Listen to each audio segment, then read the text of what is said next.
Hey guys, what's up? This is your host Pansar Dragon, and today we'll be doing the top 5 best champions for every role in solo queue. Now if you guys aren't subscribed to my channel and don't know who I am already, let me introduce myself. I am a challenger player in North America who mained Wukong in Season 4. I actually peaked around rank 50 or around 570 LP, and at the end I did finish as a challenger.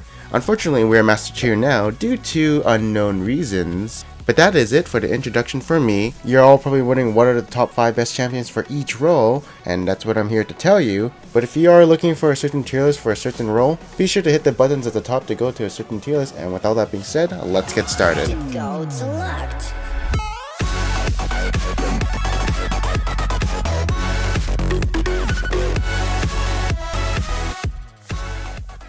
Alright, so in the first tier list we'll be doing the top lane. And in the previous tier list, we had Aurelia at number 1, Rumble at number 2, Gnar at number 3, Lissandra at number 4, and Saya at number 5. But a month later and a new patch coming out, the tier list goes something like Akali at number 1, Lissandra at number 2, Kassadin number 3, Aurelia at number 4, and Gnar at number 5. So Gnar got a laning phase nerf by having his Q cooldown reduction on catch lowered from 60% to 45%. But as you have ultimate levels, it does go up to 60% at level 16. So in the late game, it's still good. It just makes him a little bit less annoying in the laning phase. Like in the laning phase, he still has his range form to keep harassing you from a distance. And if he does turn into Mega Gnar form and you're a melee, he probably can win most trades and come out on top. And since his base damage is pretty high, he can just build resist and build against you so that he wins the lane. In the mid game, he becomes a tank who does damage and has a lot of CC to lock down enemies. Overall, still a really good champion for solo queue. Next up we have Aurelia at number 4. And so she's pretty good because in lane, if she ever gets ahead, she's going to dumpster the other laner. And once she gets her Trinity Force, she just becomes a super threat against all enemies. And she's pretty good at snowballing a game as she can teleport to other lanes and try and help them, as her kill potential early to mid game is pretty damn strong. As she does have a stun or slow, which CCs the enemy for 2 seconds. And then after her Triforce and maybe some other damage items, she can just build tank and just be a tanky bruiser who kills everyone and can't die. Her damage does kind of fall off a bit more to late game and she's kind of like a tank, but she does get benefits from her ulti and W to sustain her from teamfights. Overall, a pretty good champion for solo queue since also she hasn't been nerfed for a really long while. Up next at number 3 we do have Kassadin. So Kassadin right here is in a really high spot. The reason being that he's in this spot is because right now as a top laner, he's really good against people who do magic damage. So if you put him up against any magic damage, you can trade him with his Q since it does give him a magic damage shield. And of course once he's level 6 he can't really be ganked, but pre-6 he can be since he doesn't have any mobility. And when he has teleport he can pick up a bunch of kills at the bot lane, since he has a lot of mobility. And since he is a counter pick to magic damage, you probably don't want to pick him first. You want to pick him like last pick or when you know the enemy is magic damage, as you don't want to pick him against physical damage since he doesn't have a shield to nullify some damage against that. His AP ratios QWE are really high, comes up to like 2.0. And even though he received a nerf to his ultimate where rift stacking lasts 20 seconds, you just gotta kind of deal with it and kind of run around it. And of course you can't outrun him, so if you are in a really good team fight, you're basically going to clean up that team fight and get yourself a lot of kills without people running away. Up next at number 2 we do have Lissandra. So her in the top lane is pretty good. She can keep poking down her enemy with the constant barrage of her Qs. Her escape with her E is really long range, so it's hard to gank her. And of course, since she does have teleport, she can go down to bot lane and provide a lot of CC to lock someone down. When it comes to mid-game teamfights, first of all, she does have Zhonya's to protect herself if she wants to lock someone down. Or if she gets initiated on, she can just ult herself and provide a zone for her team. So she's kind of like a frontline too, in a sense where she poses as a big threat while also surviving for a long time. And mid-game she is a beast at catching out people since she does have a long range dash or escape, whatever you would like to call it, and then lock that target down with her ulti plus her W. And her ultimate will provide a zoning effect from the enemy team from helping that target since it does damage and slows them. So again, emphasizing a frontline kind of deal. Once the team fight kind of settles down and all the ultimates are used, she's kind of because she's kind of short range with her Q, and she does have decently high cooldowns on her W and E. And so basically if you don't win a team fight with your initiation, you're probably going to lose it, but her catch is really strong. So she deserves to be in the top 5 as number 2. And at number 1 is going to be Akali. So she has 3 dashes, a lot of sustain with her Hextech Gunblade, has her Shroud to protect herself along with Zonia's, and is just really good at catching people off and cleaning up teamfights. I can't really give a good explanation, but basically every time she gets through the drafting phase and she gets in the game, what I see is that if she survives a team fight and doesn't get bursted down, she's going to win the team fight since she has a lot of base damage, sustain damage, and burst damage. And if you don't have any damage to take her down, well, she's just going to clean up your team. And if she does teleport bot lane level 6 and clean up a few kills, well, she's just going to be super powerful and can basically clean up a lot of kills on the map. Alright, so that is it for the top lane tier list. Let's move on to the AD carry tier list. Alright, so for the AD carries, previously we did have Corki at number 1, Graves at number 2, Lucian at number 3, Ezreal at number 4, and Jinx at number 5. But with some changes and discoveries, the tier list goes something like Sivir at number 1, Graves at number 2, Kalista at number 3, Jinx at number 4, and Caitlyn at number 5. So the reason Caitlyn is here at number 5 is because her early laning phase is pretty good, so she can get through that, as her range is there to zone the enemies, so she can zone them off potential creeps. And Caitlyn is actually a champion who's pretty good at sieging since she's safe from any kind of initiations with her long range and of course her escape ability with her traps to zone the enemy from getting close to her. And she also has wave clear, so if she wants to push a wave and then rotate somewhere else, she can do so. Up next we do have Jinx at number 4. And the reason she is here is because generally she's just a strong AD carry. Her weakest point is the early game, but once she gets into the mid game and late game, she can pack a lot of utility while packing a lot of damage and of course clean up. She also does have 700 range with her maxed out Q, which also gives wave clear, and she does have a bit of poke with her W. The only thing she has to be cautious about is enemies who can initiate on her, as she doesn't have any escapes. But if she can be in the back just outputting damage, then she is hands down one of the best AD carries to deal DPS. Up next at number 3 is Kalista. So Kalista is really underwhelming when kind of built regularly as an AD carry, but once people found the interaction between Runon's, her E, and her passive, they just found that the kiting, the damage output from her E, was actually very powerful mid game, as she could kite like basically everyone and constantly doing her damage while also cleaning up team fights if needed, since she can just keep using her passive to catch up to people. The base damage of her E is really strong, so that's why you can abuse that with Runon's Hurricane for finishing off people. And it's just like, if you've ever seen a fed Kalista, how can you ever kill her without hard CC? Assassins even have trouble catching up to her without locking her down somehow, since she can just kite them. The only flaw that she really has is kind of her late game, as her range isn't the highest, and her damage kind of falls off later in the game, as she really doesn't have any attack speed or attack damage steroids, so she's a bit lackluster in damage as opposed to someone like Kog'Maw or Jinx. Other than that, she does have a decent early game and a really strong mid game. Up next we do have Graves at number 2. And why is Graves at number 2 all of a sudden, even though he has low range?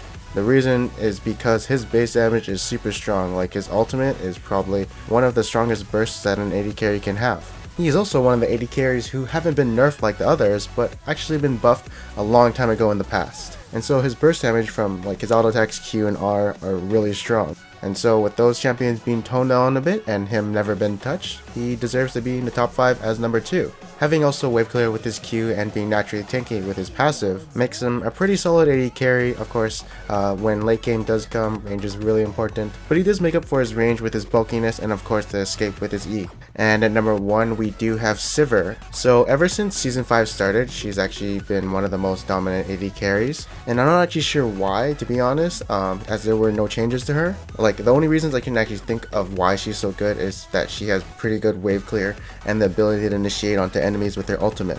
I really don't know why she's so dominant in season 5, but basically from my experience, every time she uses her ult, we just go Rambo, kill enemy team, and then win after that. But trust me, she's like the number 1 AD carry, so it's either you pick her, Graves, or Kalista to win the game. So that is it for the AD carry tier list. Let's move on to the jungle tier list. Now you might be wondering why Corki and Ezreal aren't in this tier list. Let's put it this way, Corki's W got nerfed by having the mana increased from 50 to 100, so his actions is kind of limited just by 50 mana, especially in the early game when you need that mana. As for Ezreal, not enough damage, but for sure I'd say they'd be number 6 or 7. Next up, we're going to be doing the jungle tier list, and previously it was Fiddlesticks at number 1, Pantheon number 2, Jarvan at number 3, Nunu at number 4, and Rek'Sai at number 5. But as I get smarter and think about who's good in the jungle, the tier list goes something like Rek'Sai at number 1, Jarvan at number 2, Fiddlesticks at number 3, Vi at number 4, and Lee Sin at number 5. So Lee Sin in the early game can provide a lot of pressure. He's got damage for early game ganks and clears, sustained for not recalling for a long time, and dueling power for harassing the enemy jungler.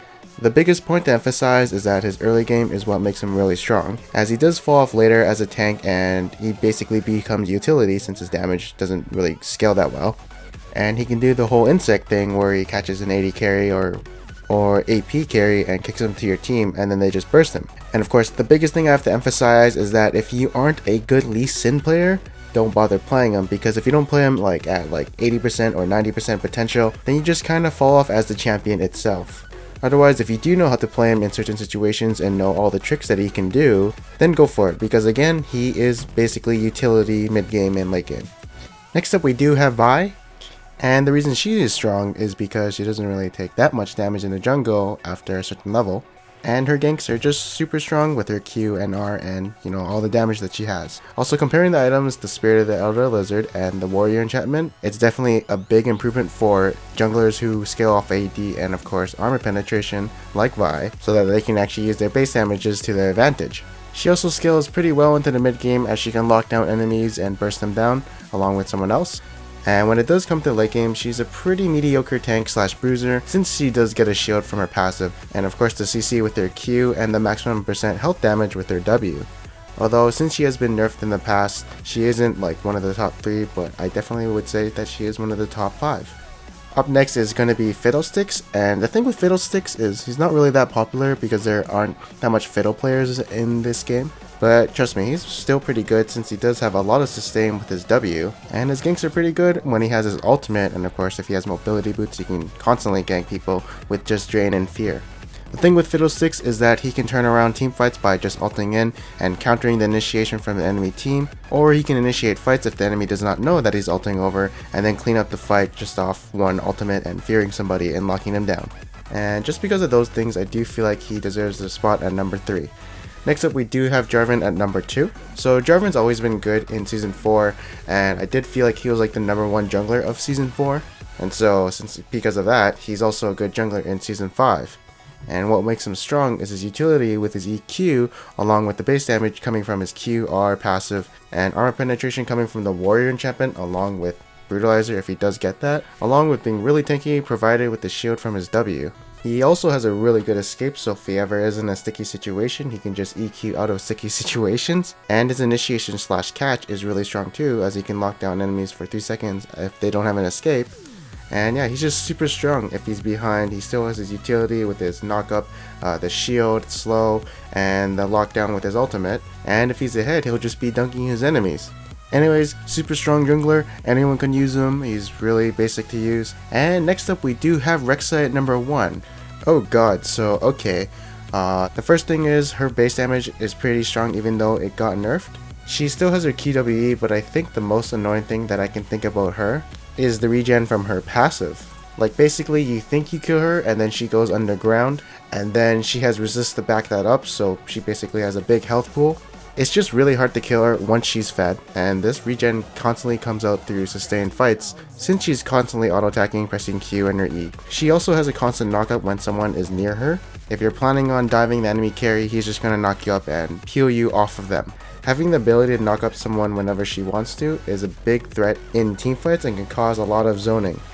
Even though she doesn't really have a real ultimate and basically it's used as a teleport, she makes up for her tankiness and damage that she can output in teamfights. Or basically she's just really OP right now. Tier list. And that's going to be the end of this jungle tier list, but I guess you might be wondering what happened to Pantheon and Nunu.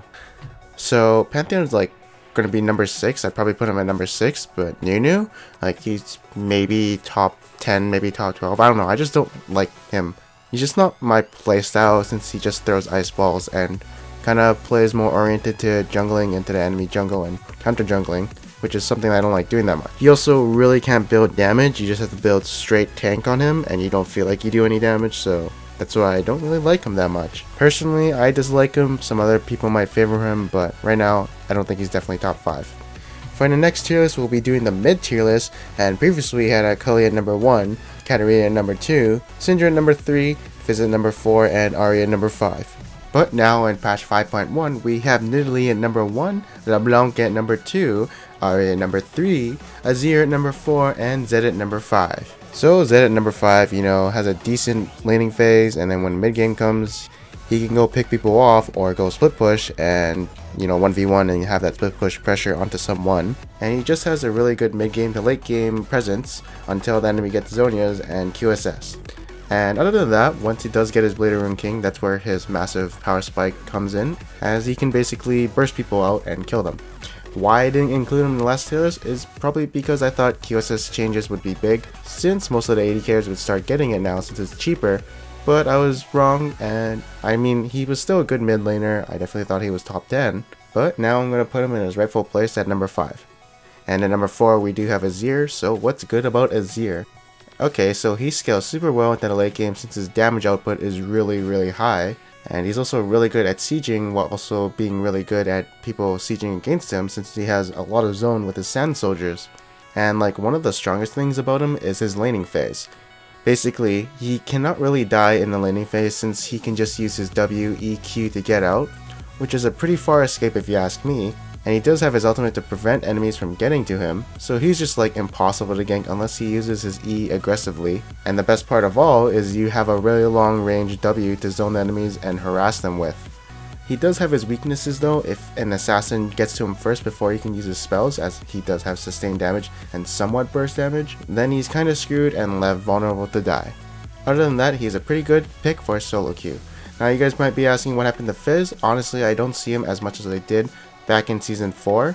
I'm not sure why. I guess he's fallen out of flavor, but I definitely would feel that he is top 8 for sure. And next up we do have Ari. So basically with her, if you land your charm and you have DFG, the enemy that you charmed is gonna die, and you do have 3 dashes with the ultimate, so you can go in and out if you want to, or out. And say if you're sieging against an enemy and you land your charm, the enemy that you charm again is gonna die from the amount of damage that your team has, while also you. Basically, it's like a Morgana binding in a sense. And now you guys are probably wondering what happened to Syndra. She's not even in the tier list. Well, basically what happened was her QE, like the stun combo, got nerfed, and like the stuns aren't hitting, so right now she's just not viable right now until maybe that gets fixed. The Q nerf was not that bad, but obviously the QE nerf was super bad. Next at number 2 we do have LeBlanc, and the thing with her is that her distortion W got buffed to 4 seconds instead of 3, and the stealth on her clone when she's really low is increased to 1 second instead of 0.5, so she does kind of have a window of invulnerability, but not against AoE of course. And so what all this means is that she's incredibly hard to kill while having an excessive amount of kill potential onto enemies. And like the big thing about her is that she can zone enemies off objectives, so if your team wants to do dragon, she just camps in a bush, waits for enemies to come, and then bursts someone out, or she gets out if the enemy is trying to engage on your team. And yeah, basically she just has really good pick potential onto her enemies. In lower ELOs she's not as great because usually in lower ELOs they like to team fight a lot, and she's not the best team fighter. But in higher ELOs, basically when you catch an enemy out you get objectives after, and people know that, so they kind of use that pick to their advantage. Anyways, with that being said, she's definitely a force to be reckoned with. And so what you guys might be wondering is what happened to Katarina. She's probably like number 6 or 7. She's really good for snowballing the game and winning team fights, but she can't snowball the game. She's a bit lackluster. And at number 1 we do have Nidalee. So what makes Nidalee so strong that she deserves to be number 1?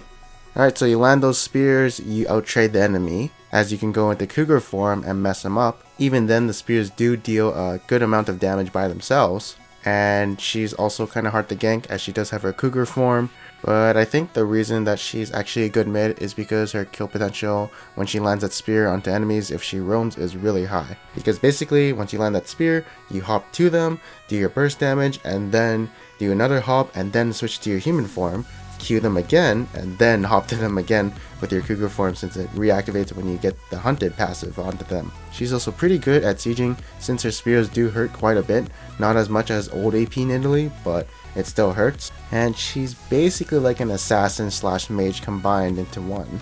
Like if she needs to assassinate someone, go into Cougar form. If she needs to poke, then she goes into mage form, human form. and she's just really annoying to deal against, especially if the melee player knows what she's doing. And now you might be wondering what happened to Akali. Whoopsie, she wasn't actually a mid laner, she was actually more of a top laner. So that was actually my bad. I just saw her played mid once and then I assumed she was a mid laner. But then after a while I started seeing people were starting to play her top laner. So yeah, she's like the #1 top laner for solo queue since she can carry hard.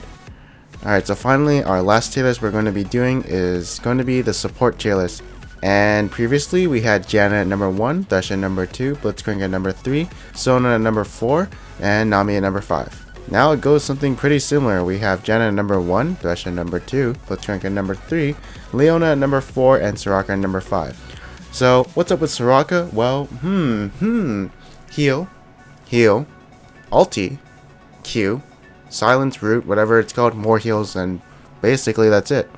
In team fights, if you don't focus her, she's gonna heal everyone up, and if you're trying to burst out the AD carry or like a mage or something like that, then she's just gonna try and heal them, and your burst turns to nothing, and finally the AD carry can pummel on you since you're no threat to her with Soraka beside her. And yeah, you just basically can't win team fights if they have a Soraka supporting them. So you have to focus her, or of course if you're already ahead, then it's kind of easy to do whatever in team fights since they don't have enough damage to take you out, since you're, kind of stronger. Though the thing is, of course, her laning phase, she doesn't really have that much peel except for her E. If the enemy can get through that silence, the zoning thing, then they just focus her and she's just gonna die. And since she doesn't have really any self peels, she's easy kills when you're ganking her or trying to kill her. What happened to Nami? Well, she's kind of falling out of flavor, and that's about it. And at #4 we do have Leona. She is definitely one of my go-to champs when I have to support. The reason I like her is because I can get into team fights, I'm tanky, and I can actually CC people, initiate team fights. I do feel a bit lackluster in the laning phase since it's kind of hard to trade with range supports, as they can poke you down and you're a melee support, so it's not that great. But once she does get out of the laning phase, she becomes really good. She has her CC, and she's naturally tanky from her W. And yeah, it's just a CC machine with some damage from her passive. And so at #3, we do have Blitzcrank. So why is Blitzcrank good? He can catch people out of position and then kind of initiate team fights that way. Especially if he hooks a squishy target, that target is instantly dead. Okay, and he's also naturally tanky with his mana barrier. Although if he does not land any hooks in the laning phase, he's kinda useless, but his roaming potential is pretty good since he does pack a lot of CC. Next up we do have Thresh, and basically Thresh does everything. He can initiate with his hook, he can save people with his lantern, he can peel off enemies with his flay, and he has an ultimate to kind of lock down people and stopping them from going out of the area. The only thing that's bad about him is that they nerfed him a shit ton of times, so some of his stats are a bit lower than others, but he still has all his utility, and that's kind of what we look into for a support. And at #1, your prime source is going to be Janna. Janna is really annoying because her ulti heals everyone in a team fight, kind of like Soraka ultimate. It also pushes away enemies, so if they gap close onto your AD carry, you just pop it, and now they don't have no gap closer, and AD carry is safe again. Janna also has a shield to protect her AD carries, which is up pretty often, I might think. And she's also pretty decent at roaming since her W does provide a pretty good slow along with her Q. And honestly, she's just really annoying to deal with because of her ultimate. It's really strong to knock people away and reset fights, along with the healing coming from it. And yeah, along with her QWE, I think the most important part about her is the utility coming from her ultimate. I will say that it can be pretty game changing, especially if what you're doing to that AD carry or AP carry was going to kill them, and then all of a sudden Janna comes and blows you away. Anyways, that is it for patch 5.1's tier list. I hope you guys enjoyed it. It's been a pretty long ride, I know, so hopefully you guys enjoyed me talking for the last 25 minutes. Of course, if you're here just to look at what the top 5 champions for each role was and just kind of skim through the video, that's okay too.